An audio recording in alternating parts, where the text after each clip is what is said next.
we're going to go ahead and move forward with another couple of snapshots of two different cultures. We're, again, trying to give an overall perspective of some of the different cultural scenarios that would differ from probably what our expectations are. In this case, we're going to talk a little bit about Finland and then Morocco as well. Quite contrastive there.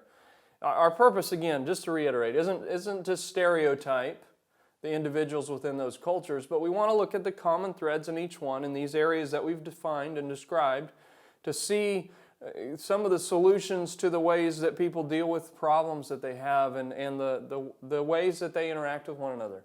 And in the process of that, for us to be thinking, you to be thinking about your own perceptions as an outsider who might be looking into that situation, what views may have already been formed for you and that are in fact contradicted by what you're seeing and hearing. So in that first area, in describing Finland as a country then, the area of communication, thinking about the fact that in the Finnish context, that Finnish language is the first language spoken by 93% of the country's 5 million inhabitants, which isn't a large number, but also is a significant percentage. And Finnish is not Germanic like other Scandinavian languages. Theoretically, it's related to even Hungarian, in fact, but practically the two are not mutually comprehensible. And so there is another official language there, Swedish, but it's only spoken by 6% of the population, most of whom live in a specific part of the country. So you can see the way that Finnish as a language would be working to establish the majority identity of people who are living in their country, in that country. And there's another minority languages, one minority language in particular there, but represents a very small percentage of the population. Now Finns, similar to one of the other cultures we described, they place a great value on speaking plainly and openly, that what people say it would be accepted at face value, and so the word of a person spoken orally would be treated seriously like a written contract. Those verbal commitments would be taken as agreements that have been made, the direct communication that would be expected there, and not telling a person just what they want to hear, but rather being direct in giving opinions about different issues. That Finns talk in moderate tones generally, and so they wouldn't be trying to call attention to themselves in the way that they talk. That the idea of what we describe as a serial conversation would be the rule, which means you'd listen to the speaker finish, wait for them, and then they reply without interruption, because interruption in that setting is considered to be rude. So greetings are often more formal, firm handshakes, direct eye contacts, even smiles. And even while you're greeting, it would be common practice to repeat first and surname of a person while shaking hands. And so even in the order of greeting a husband and wife, there would be a preferred order to that. The wife should be greeted first, which would be an interesting change for some of us. So you see those things in the area of communication for the folks who are from Finland. And then in their life values, what are some of the uniquenesses there? Finland would be considered an egalitarian society.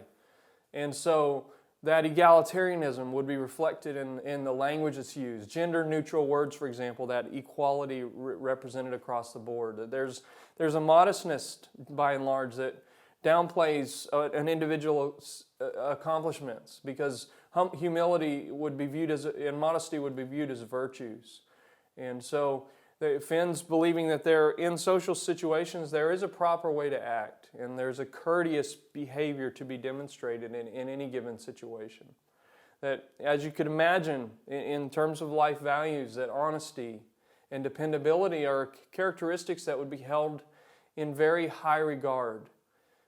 And interestingly, as well, that the Finnish culture would tend to give in what we would think of as an extreme degree of space to other people, which can mean that very difficultly foreigners who come into that situation, they feel very difficultly the acceptance that's challenging for the ice to actually be broken. But once that ice is broken for a foreigner, that there's an openness and warmth that's demonstrated on the part of the Finns. That Finns also, in relationship to time, that they would tend to be punctual, both in business and in social situations.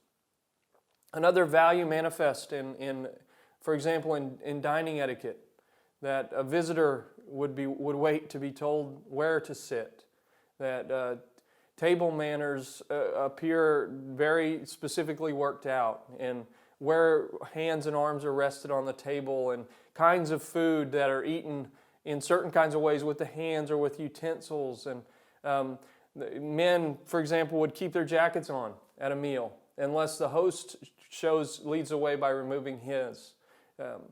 Finns are frugal in a sense, so that they don't appreciate waste, and therefore dinners would be expected to be completely finished on the plate.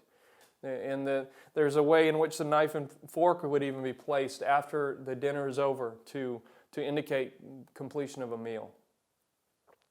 In Finnish culture, as a life value, saunas have a special role in the domestic life of Finnish people. That important business meetings may be followed by a sauna, in which conversation is continued. And saunas are found everywhere. There are millions, in fact, of saunas in Finnish contexts that people would have regular access to, because it's such a part of the fabric of demonstration of life values in that setting. So we've talked a little bit about Finnish communication and life values, also relationships as they're manifest there. That you would expect, I would assume, that Finns then would be interested on the basis of their values in long-term relationships. That relationship building often takes place outside of the work environment, in restaurants or saunas, informal locations or settings where those relationships are continued. That those saunas, if offers of relationship building in those contexts, if they're turned down, that they would be seen as signs of offense even.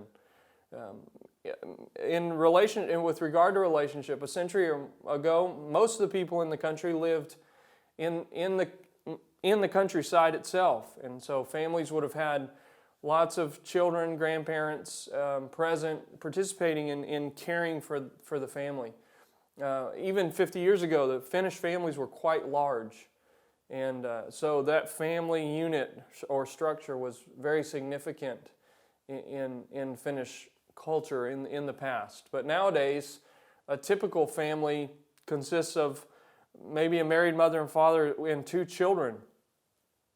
And so you see a reduction in overall family size, but there are still ways in which families function to work together to help create structure and harmony to family situations. There are single-parent families in Finland at times where a child would only live with the mother or the father, and because of the urbanized nature of the social context, we've seen there has been a significant increase in blended families even over time, and so changes in the relationship dynamic there.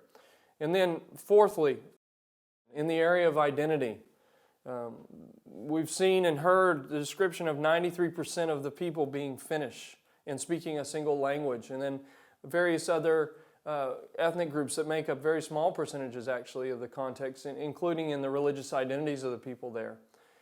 Finland, along with Iceland, is Nordic and not Scandinavian. That's reflected in the language and the identity of people, not Germanic.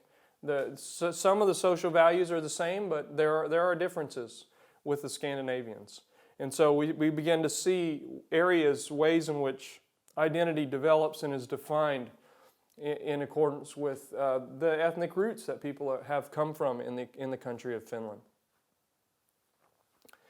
That's one of the 2 snapshots then that we wanted to add to our list of examples, cultural examples. And then a second is the country of Morocco, which we would expect, I assume, to be very different from Finland.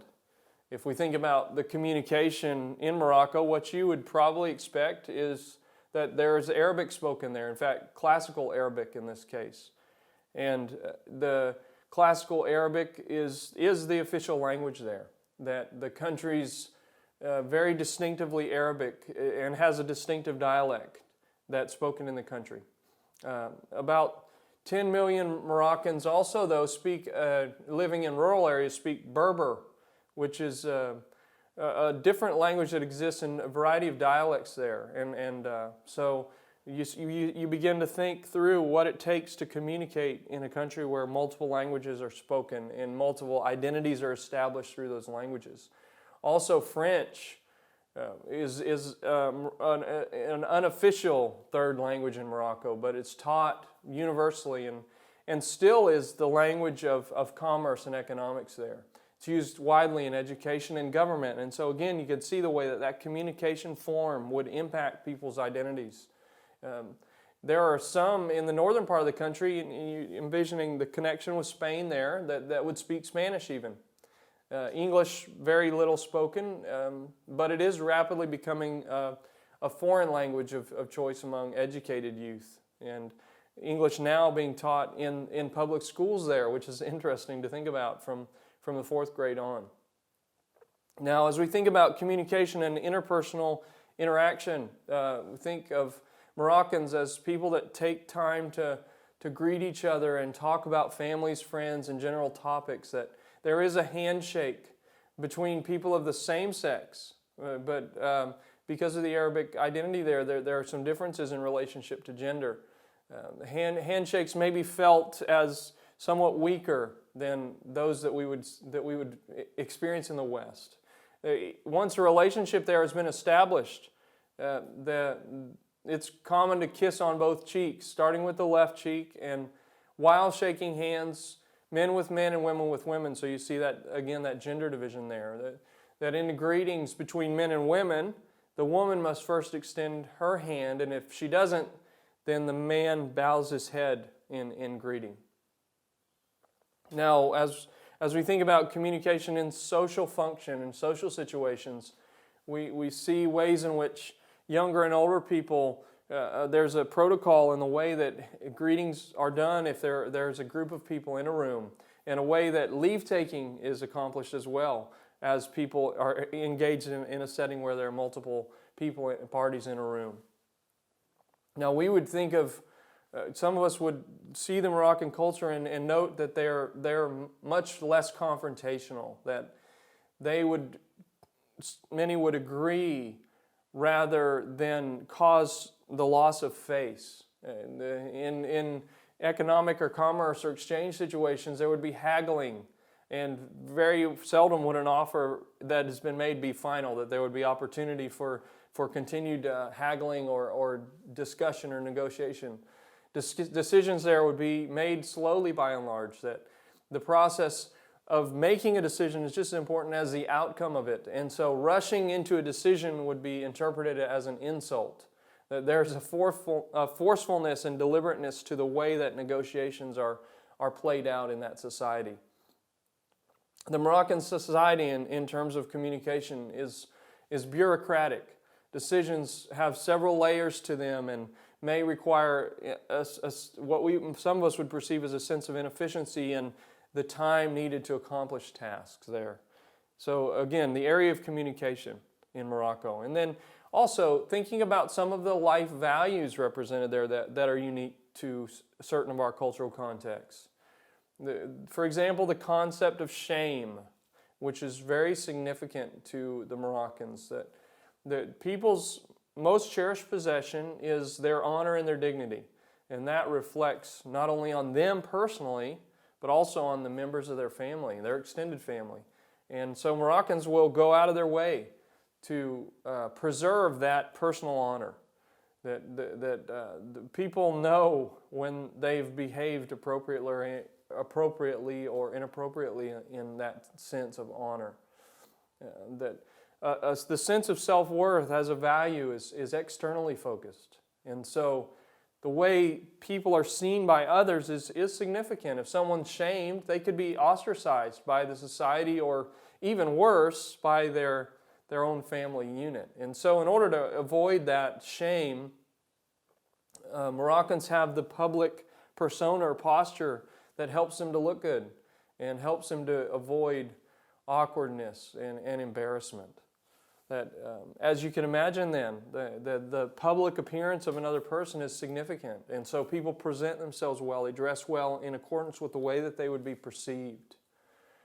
There is a conservative element to the cultural context there, and the mixed gender groups would be, in some cases, not appropriate or acceptable. That food, as in a context of a social situation, is served in a particular way at a particular table with an arrangement that represents where guests of honor would sit and how people would wash their hands at the table before the meal is served, and the way that people wash their hands in that basin that's presented there, and how the host blesses the food even before people begin to eat. Now, in the Moroccan setting, food is served from a communal bowl, and the eating and drinking is done with a specific hand, the right hand. Food scooped out in a particular way and held in a certain kind of way that everyone would expect and understand there. That honored guests will be served in a particular way with, let's say, choice cuts of meat put in front of them. That water would often be served from a communal glass, and the washing basin again presented at a certain point. That mint tea becomes a part of a demonstration for them of hospitality in that setting of demonstrating value to the relationship in meals, which becomes really an important event for people in lots of cultures, that setting of corporate eating, dining together.